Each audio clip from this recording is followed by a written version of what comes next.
semuanya, hari ini aku, Laura, dan partner aku, Sultan. Kami dari mahasiswa hubungan internasional Universitas Sriwijaya. Dan hari ini kami udah di Dinas Perdagangan Provinsi Sumatera Selatan bersama penjabat yang mengurusi di bidang ekspor impor di Sumatera Selatan. Bersama Ibu cantik, siapa namanya Ibu? Saya Farohma, Kasih Ekspor dan Impor Dinas Perdagangan Provinsi Sumatera Selatan. Apa kabar Ibu? Baik, sehat, alhamdulillah. Mari kita ngobrol-ngobrol seputar ekspor impor ya. Kira-kira apa nih yang bisa kita kulik dari ekspor impor di Sumatera Selatan ini? Jadi untuk pertama kita dari hal yang paling dasar dulu nih Bu. Kira-kira gimana sih Bu kalau misalkan ada UMKM misalnya usaha lokal yang ada di Palembang itu pengen mengekspor barangnya ke luar negeri gitu Bu. Kira-kira apa yang harus mereka lakukan gitu Bu? Mereka harus tahu dulu, jadi setiap barang itu ada identity. Seperti kita manusia ada nomor KTP.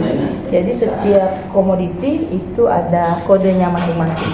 Nah, namanya HS code, harmonized sistem. Nah itu HS code bisa dicari di Bea Cukai.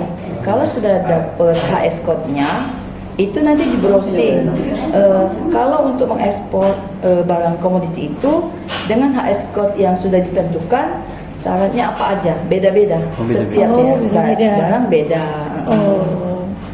Kira-kira apa nih Bu produk-produk unggulan dari Sumatera Selatan yang diekspor impor gitu?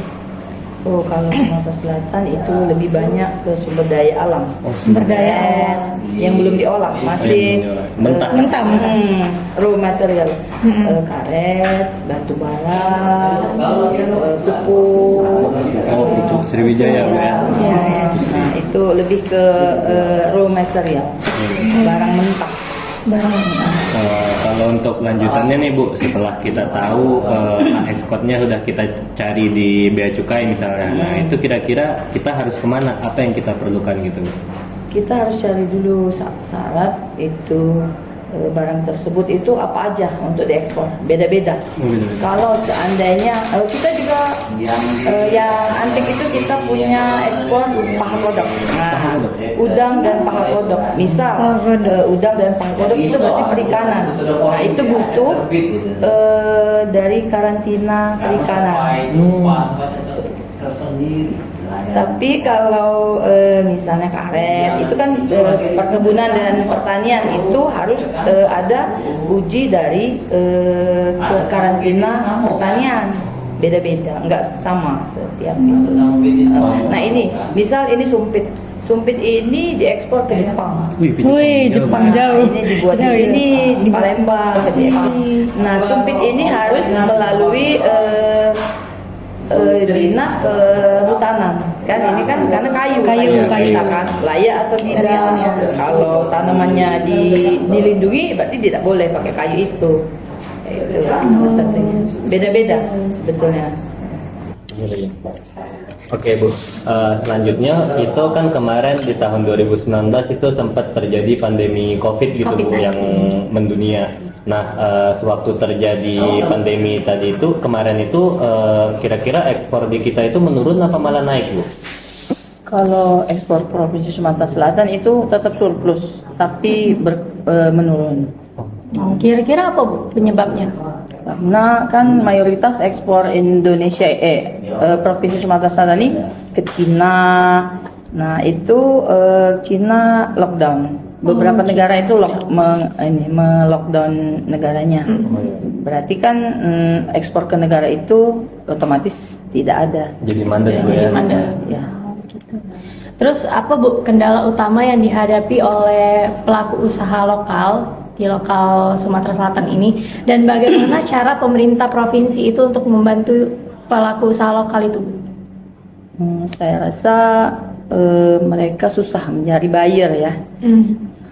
Usaha dari pemerintah, Kementerian Perdagangan yang disupport oleh Dinas Perdagangan itu ada satu aplikasi namanya INA Export. Di INA Export itu kalau dibuka aplikasi itu pertemuan antara buyer, eksportir dan cabang-cabang atau ITPC wakil pemerintah Indonesia di berbagai negara. Jadi buyer itu yang susah, yang pengusahaan UMKM kita tuh mendapatkan buyer itu. Kalau buyer sudah dapat kan baru komunikasi antara eksportir UKM dengan buyer kan, tentang ukuran, tentang mutunya, kualitas itu. Berarti yang pertama harus dilakukan itu nyari dulu siapa yang mau beli, Mas Ibu ya. Iya dong. Kalau nggak ada yang mau beli gimana? Oke, kita rasa udah cukup. Ya, kayaknya udah cukup Udah untuk cukup, video ya? kita kali ini. Kami ucapkan terima Terima kasih kasih banyak ke Ibu yang udah mau Ibu yang membagi ilmunya Ya ke kita hari ini. dan informasi juga yang banyak kita ambil ya dari tadi. Terus juga kami minta maaf nih Bu kalau misalkan ada kekurangan dari kami dalam penyampaian dan segala macam. Itu tutup lah. Oke, sekian dari kita mahasiswa hubungan internasional Universitas Sriwijaya. Jangan lupa nonton konten-konten kita selanjutnya. Mungkin bisa like, comment, dan subscribe. Dan sampai jumpa di lain kesempatan. Bye semuanya.